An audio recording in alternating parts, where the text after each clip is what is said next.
Hello, and welcome to How and Why. In this episode, we'll be exploring the fascinating worlds and incredible abilities of whales and dolphins. What do dolphins have to do with whales? What's the biggest whale in the world?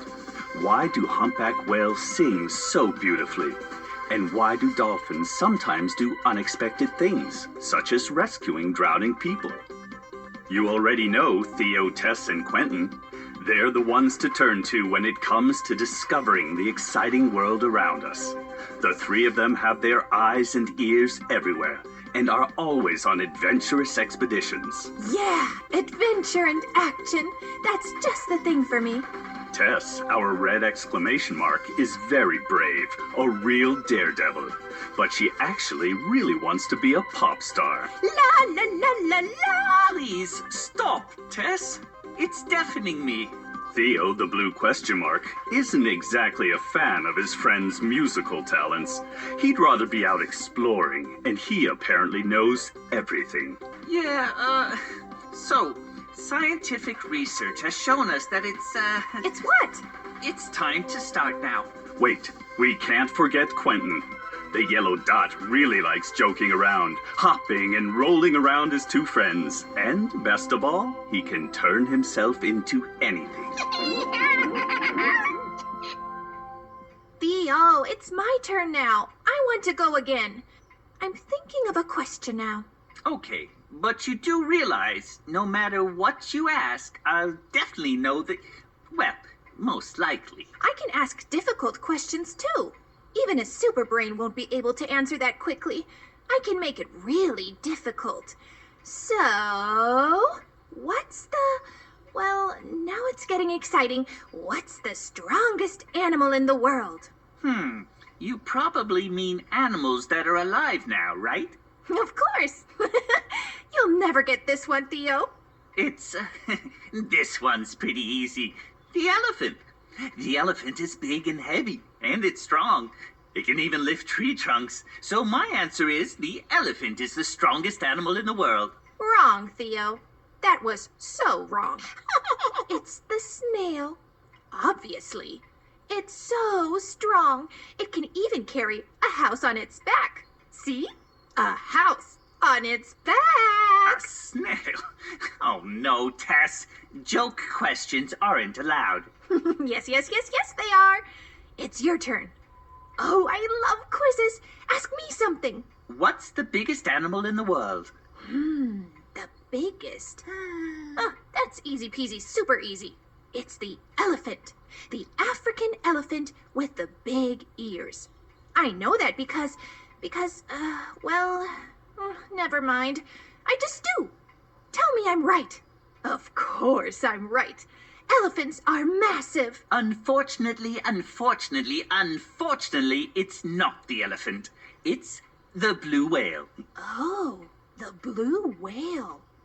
Well, that's a big one too. It's an enormously big one. 33 meters long and up to 200 tons. Not all of them, but the blue whale is the biggest. It sure is one very big fish. Not true. Whales aren't fish. They're mammals. They nurse their babies. Like hamsters? Huh? Like when a hamster mother nurses her sweet little hamster babies? Exactly. Except everything's wet and not as furry. Theo, I think it's obvious right now that we immediately need to go on and... Oh, it's so obvious. We need to have an expedition. We'll go on a whale-watching expedition. By ship out to sea. We'll take a close look at a whale and its whale baby. An out-to-sea expedition where we'll be surrounded by water. I guess we should pack our swimming costumes then. And head off to the harbor. The oceans and seas are home to fascinating mammals. Blue whales, sperm whales, humpback whales, killer whales, beluga whales, porpoises, and dolphins. Although we often consider whales and dolphins to be very different animals, dolphins are actually part of the whale family. A peek into a dolphin's mouth will show that it's actually a toothed whale, just like the up to 18-meter-long sperm whale with its huge skull. or like the 10-meter-long killer whale with the striking black and white pattern, or the small, barely 2-meter-long porpoise.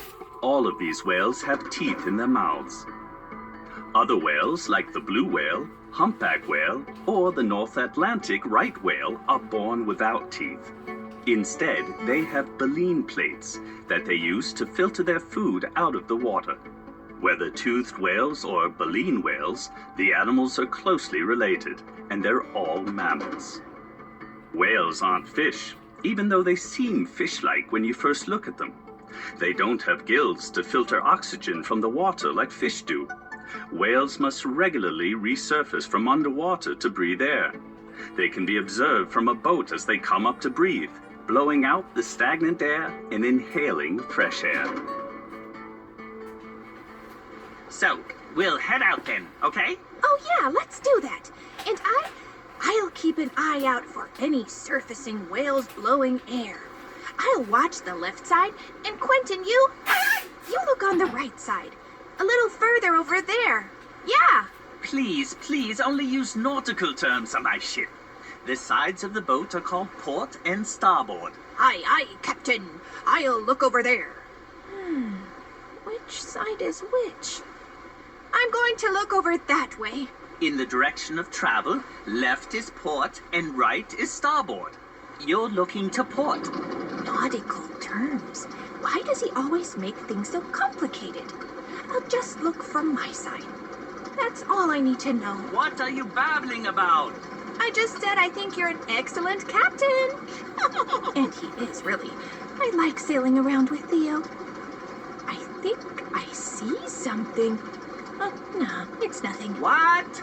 I wonder how mammals got into the water to swim with the fish. Because all the other mammals are land animals. The era of mammals began when dinosaurs became extinct about 66 million years ago. A large meteorite hit present-day Mexico, and as a result, a massive amount of gas was thrown up into the atmosphere. At the same time, enormous volcanic eruptions were taking place in India, which continued for a period of several thousand years. In the wake of those massive catastrophes, all large dinosaurs eventually died out. At the same time, small mammals who had survived the disasters took their place. Some mammals inhabited the coast near the shallow seas where they hunted fish and crabs, such as the Pachycetus, for example, who walked on 4 legs and had a coat of fur to keep warm. It was about the size of a large dog. Pachycetus developed into the Ambulocetus, which lurked in the water of mangrove forests to attack its prey. With its crocodile-like mouth, the Ambulocetus snatched animals who ventured too close to the water. Then the creature dragged the dead prey on land to eat it. The Ambulocetus was rather awkward on land, but it was an excellent swimmer. This is known because of the webbing between its toes and the fact the ears are pulled back. It could listen underwater through its jawbones, just like whales do today. Its nostrils were still located at the front of the snout. But after millions of years, these prehistoric whales increasingly adapted to life in the water. Over many generations, the nostrils continued to rise up to the top of the skull, which allowed the animals to breathe easier when resurfacing. The hind legs shriveled over time, but the animal also developed a strong tail fin, which helped it move quickly in water.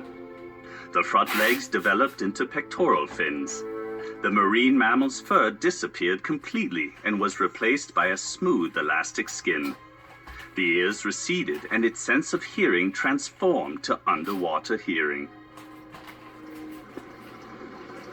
That's so crazy. They just go in the water for dinner, for some fish and stuff. And then at some point, they don't have ears anymore. Well, evolution changes a lot. No ears, you hear me? It happened over millions of years. The nostrils start at the front, and then suddenly the holes are on top of its head. Must be annoying when the rain gets in, and no back legs anymore. Imagine that! They just disappear, the legs. But they get a tail fin instead. That's also true. Well, I suppose that evolution isn't that bad after all. Evolution is when life adapts to new environmental conditions and new species develop. Exactly. At least something's always happening, always moving merrily along. It would be a shame if we didn't have any whales. Hey, where are they anyway? Hello? Oh, I suppose they can't hear me. I mean, without ears. That's the downside. Quentin sees one. Look, the whale's squirting. Is that what it's called? The whale's blowing. That's what it's called. The important thing is that you know what I'm talking about. Well, it's certainly blowing now. And it's really a big whale. It's a blue whale. Blue whales are amazingly large. Why did this don't tell me. I know, this evolution makes such large whales. It said, okay, today I'm going to make a really big animal. Ridiculous.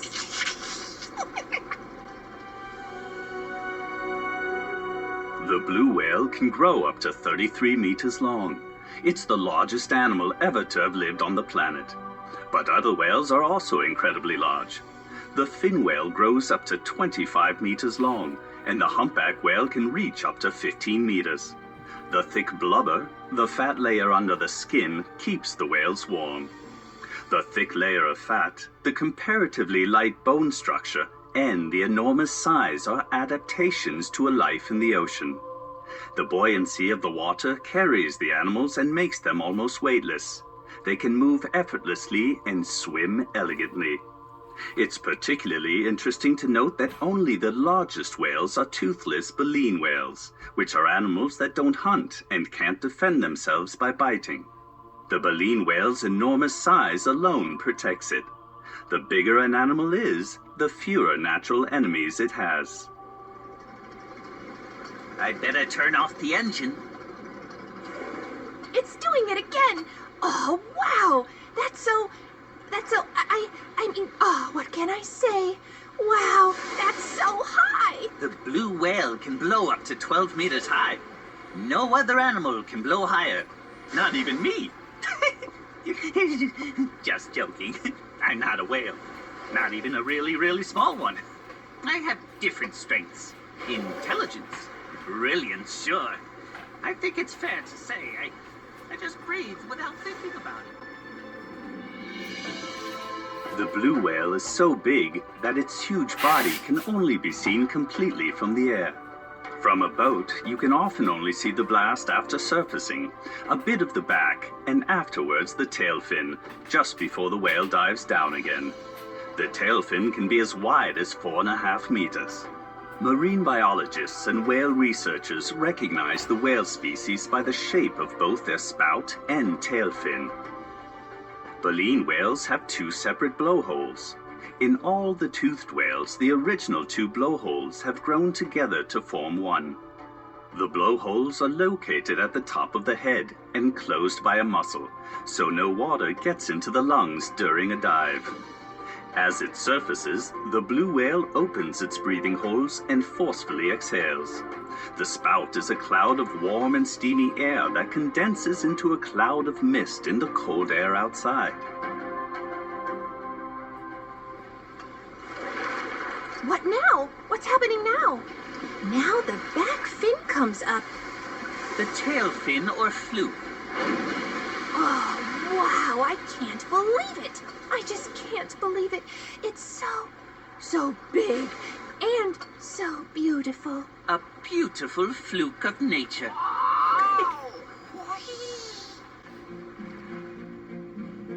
The last thing we see of the whale before it dives is the tail fin. The tail fin of a fish is vertical, but it's horizontal on whales. This makes it easier for whales to resurface to catch their breath. The fans of the tail, called the flukes, drives it forward. The whale beats the flukes up and down to produce the forward thrust.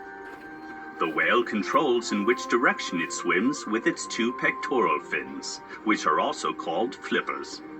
Many whales, though not all of them, also have a dorsal fin. This helps the whale to stabilize itself in the water and keeps its body from tilting sideways.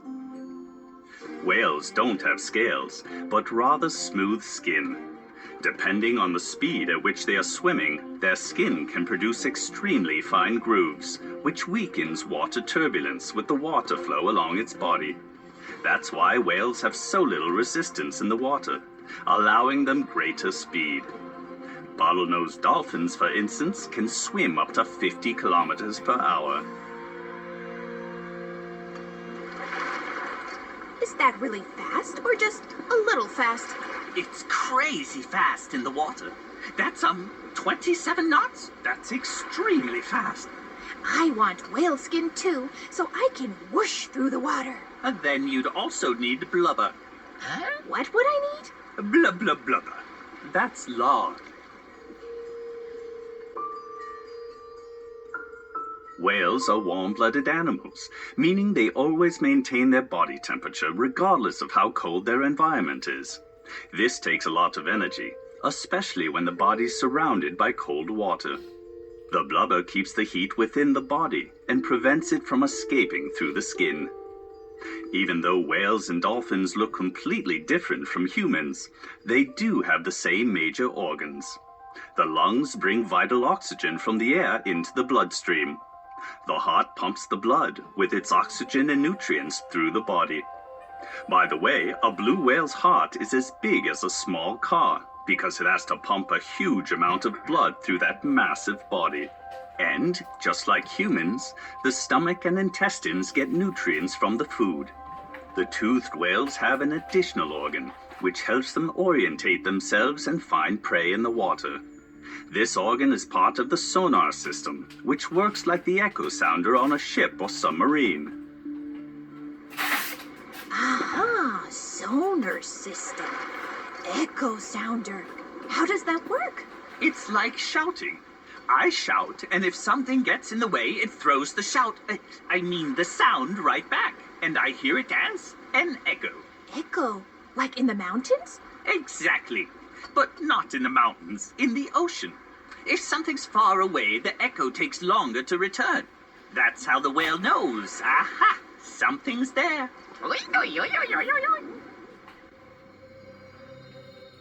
Scientists believe that the organ that enables the toothed whale